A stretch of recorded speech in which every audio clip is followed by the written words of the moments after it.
Kisah berawal di suatu gurun pasir, tepatnya di kerajaan Kira, Afrika Utara, di mana ada dua orang penembak jitu yang sedang berbincang tentang sesuatu hal.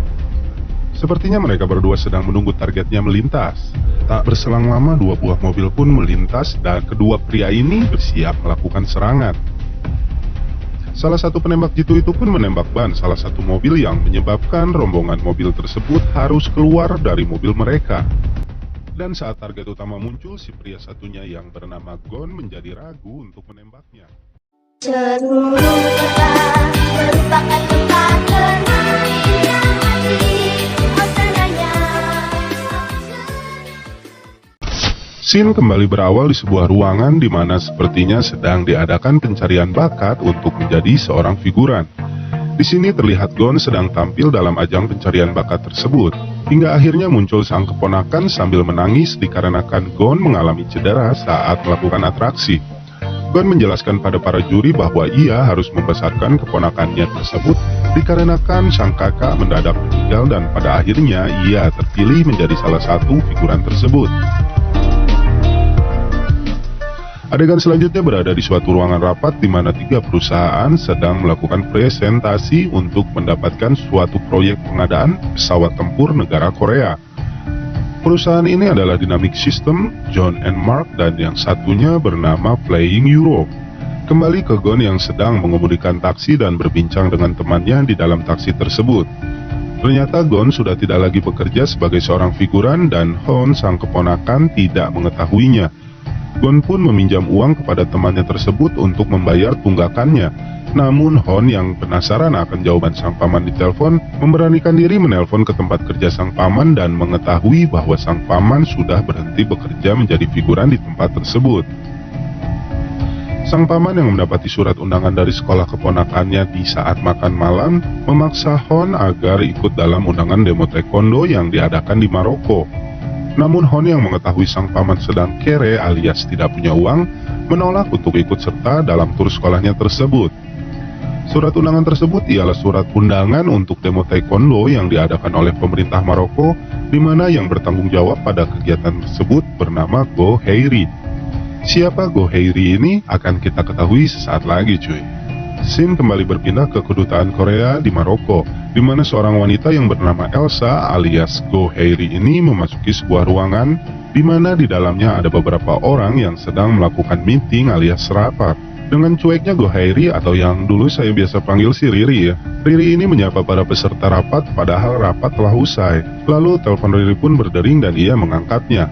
Ternyata Riri adalah pegawai magang di kedutaan tersebut dan ia kena ambak dari sang ketua rapat perihal keterlambatannya.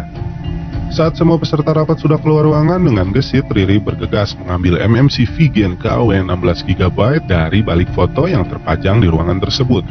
Beralih ke suatu ruangan di mana ini sepertinya base camp dari geng John and Mark. Mereka sedang meributkan penawaran yang telah mereka ajukan untuk proyek pesawat tempur pertahanan nasional negara Korea. Di sini sang bos wanita ambekan kepada dua orang pria karena merasa ditipu oleh presiden yang belum kunjung memberikan lampu hijau pada proyek ini, padahal sudah dilobi habis-habisan. Salah seorang pria yang bernama Michael lalu diancam sang bos wanita agar proyek ini harus didapatkan oleh mereka apabila mereka ingin selamat. Memang hal seperti ini sudah lumrah. Ibarat kata mancing duit mah kudu make duit, apalagi ada cuan badak menanti. Hai. Berpindah ke ruangan di mana suatu endog sedang dipasak setengah matang oleh sang paman Gon. Endog ini ternyata dimasaknya untuk sang keponakan Hon yang sedang bersiap pergi ke bandara untuk berangkat ke Maroko mengikuti demo taekwondo dari sekolahnya. Hon masih pundung ke pamannya dan menolak saat dihuapan endog setengah matang tersebut. Akhirnya Gon yang memakan endog tersebut dikarenakan mubazir untuk membuang makanan dan lagi memang ia sudah tak punya uang untuk membeli sarapan untuk dirinya sendiri. Di lain tempat, Michael, pria yang tadi dimarahi sang bosnya, sedang dikejar-kejar oleh sekelompok orang, namun berhasil kabur dengan menaiki kereta listrik yang kebetulan melintas di depannya. Di dalam kereta tersebut, Michael menelpon kantor polisi Incheon, dan melaporkannya bahwa akan ada kecelakaan pesawat pada penerbangan ke Maroko malam ini. Namun tiba-tiba panggilan tersebut terhenti, dan ternyata telepon dari Michael ini disadap oleh seorang hacker yang membuatnya harus membuang ponselnya ke jalan. Adegan kini berpindah kepada Hon dan kelompoknya yang sedang bersiap berangkat dari Bandara Incheon. Hon yang ternyata kangen sang paman ini pun berpamitan melalui telepon dengan meninggalkan pesan suara kepada pamannya dan akan mengirim video perjalanan mereka di cloud.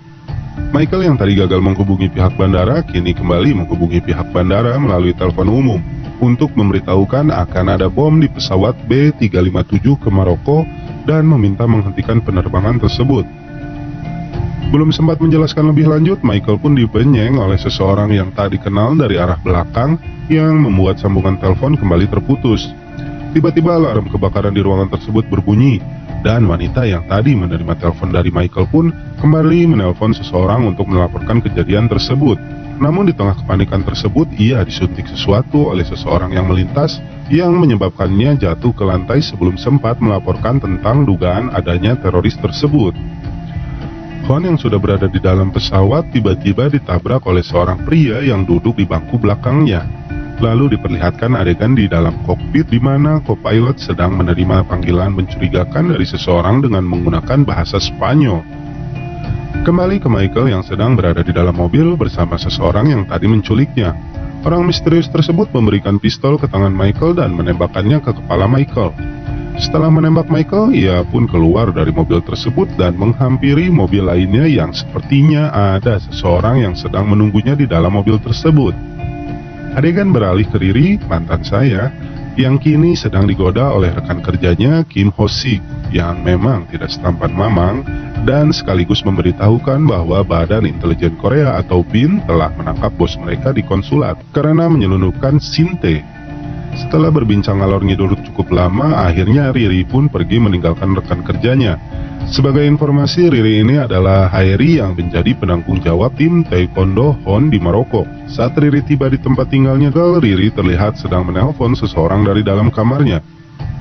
Kembali ke dalam pesawat di mana Hon dan para penumpang lainnya sedang beristirahat, tiba-tiba si pria misterius ini mulai melakukan persiapan yang dimana sepertinya ia sedang melakukan sabotase tabung oksigen di dalam pesawat tersebut.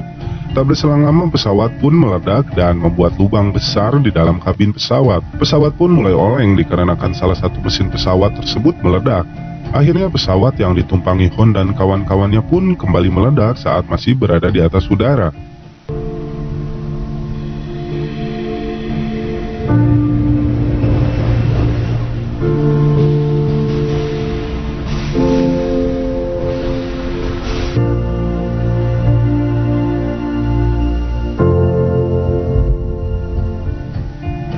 Berita ini pun disiarkan di TV nasional dan sang paman Gon yang mendengar berita tersebut tak henti-hentinya menangis karena nama sang keponakan termasuk ke dalam daftar nama korban dari jatuhnya pesawat tersebut.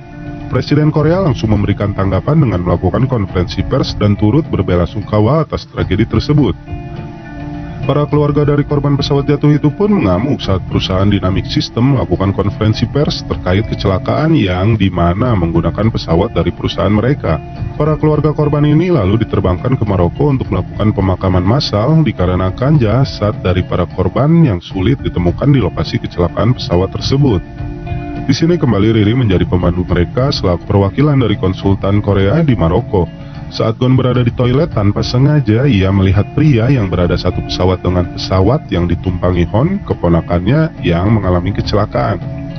Penasaran kenapa ia masih hidup, Gon pun segera mengejar pria tersebut, hingga sampai di suatu gang yang akhirnya Gon bertemu dan bertanya pada pria tersebut. Namun sang pria langsung menodongkan pistol ke arah Gon dan Gon segera mengelak. Terjadi perkelahian antara Gon dan pria tersebut. Gon pun sempat kelayangan karena kepalanya dihabek sebuah pot bunga oleh pria tersebut. Gon berhasil bangkit kembali dan berusaha mengejar pria yang telah kabur tersebut, dan ia melihat sang pria pergi dengan mengendarai sebuah mobil. Kemudian dengan sigap Gon langsung melompat ke atas mobil yang dikendarai pria tersebut. Namun sang pria malah mengemudikan kembali mobilnya di mana Gon masih berada di atas mobil tersebut. Kembali terjadi perkelahian di dalam mobil, hingga sang pria misterius kehilangan kendali dan menabrak pembatas jalan yang mengakibatkan Gon terpental keluar dari mobil itu. Beruntungnya ia selamat dari kecelakaan tersebut dikarenakan ialah pemeran utama film ini.